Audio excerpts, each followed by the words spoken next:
Hello students, आज हम लोग करेंगे book NCERT chapter 4 simple equations. Let's begin.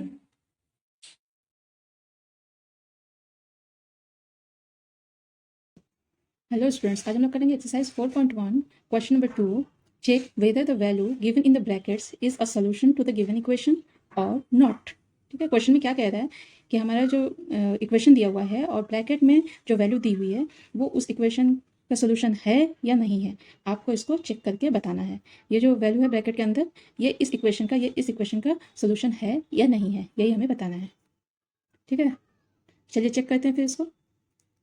और first question is question number A क्या है, n + 5 इज इक्वल टू 19 कब n की वैल्यू 1 हो। इसको चेक करना है कब ये सोल्यूशन का ये इस इक्वेशन का ये सोल्यूशन है या नहीं है, कब, जब n की वैल्यू 1 होगी। ठीक है, तो ये देखिए, ये इक्वेशन है हमारा सिंपल इक्वेशन।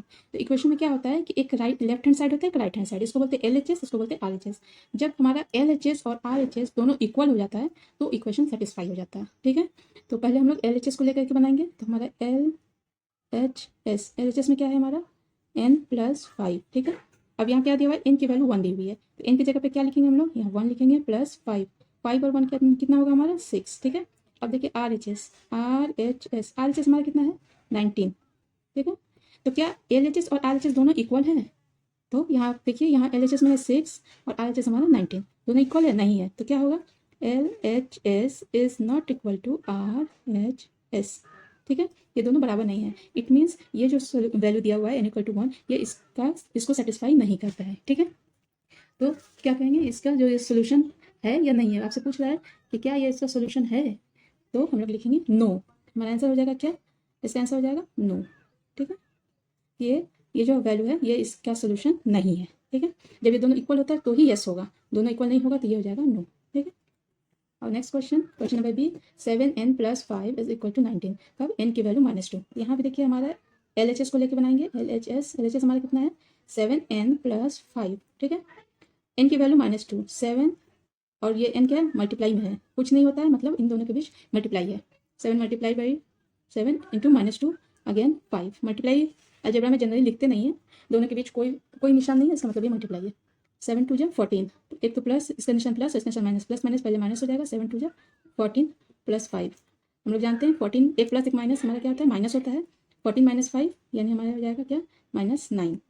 ठीक है, तो LHS हमारा 9 है, 19। ठीक है, तो ये क्या सेम है, ये दोनों सेम है तो नहीं, तो लिखेंगे LHS is not equal to RHS। तो हमारा ये सोल्यूशन सेटिस्फाइड हुआ है तो लिखेंगे नो, आंसर हो जाएगा हमारा नो। ठीक है, और next question number c, 7n + 5 is equal to 19। यहाँ ब्रैकेट में क्या दिया हुआ है, n की वैल्यू दी हुई है 2। ठीक है, तो ठीक इसी तरह LHS निकालिए। LHS क्या हो जाएगा, 7n + 5। 7 और n एक दूसरे से मल्टीप्लाई में है, मैं बता चुकी हूँ। 7 × 2 + 5, 7 × 2 = 14 और +5 ये कितना हो गया 19। अब देखिए RHS कितना है आपका, RHS है क्या, RHS भी है 19, यानी ये दोनों सेम है। तो इस means LHS is equal to RHS। ठीक है, इसमें सेम है, तो आपका आंसर हो जाएगा क्या, यस, ये वैल्यू इस इक्वेशन को सेटिस्फाई कर रही है। ठीक है, ये हो जाएगा हमारा आंसर, यस। ठीक, next question number d, 4p - 3 is equal to 13, p की वैल्यू 1। तो अगेन LHS 4p - 3, 4p की जगह पर 1 - 3, 4 1 = 4 -3, एक प्लस एक माइनस, माइनस होगा, 4 बड़ा है, 4 - 3 1, आंसर 1।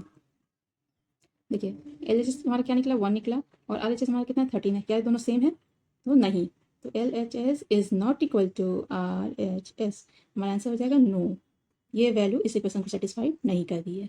ठीक है, और next question number e, 4p - 3 is equal to 13, p की वैल्यू कितनी दी हुई है, -4। ठीक है, तो LHS लेंगे। LHS हमारा क्या हो जाएगा, 4p - 3। ठीक है, 4p की वैल्यू -4, ये दूसरे के मल्टीप्लाई में है, -3 प्लस माइनस, -4 4 = 16 - 3 कितना हो जाएगा, दोनों माइनस है इसलिए जोड़ेंगे, निशान माइनस ही रहेगा, 19 -19। RHS कितना है हमारा, RHS है हमारा 13, तो LHS 19, RHS 13, क्या ये दोनों सेम है, तो नहीं, तो LHS is not equal to RHS, तो आंसर क्या हो जाएगा हमारा नो, ये वैल्यू इस इक्वेशन को सेटिस्फाई नहीं कर रही है। ठीक है, नेक्स्ट क्वेश्चन है हमारा question number f, again 4p - 3 = 13, p की वैल्यू 0 जब हो। सेम उसी तरह बनाएंगे LHS is equal to 4P minus 3, P की value 0, 4 multiplied by 0 minus 3, 4 0 it is 0 minus 3, तो क्या हो जाएगा हमारा आंसर -3।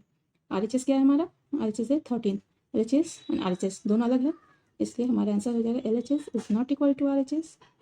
तो हमारा ये वैल्यू इस इक्वेशन को सेटिस्फाइड नहीं कर रही, हमारा आंसर हो जाएगा नो। ठीक है, आई होप आप लोग को समझ में आया होगा। मिलते हैं फिर नेक्स्ट क्लास में।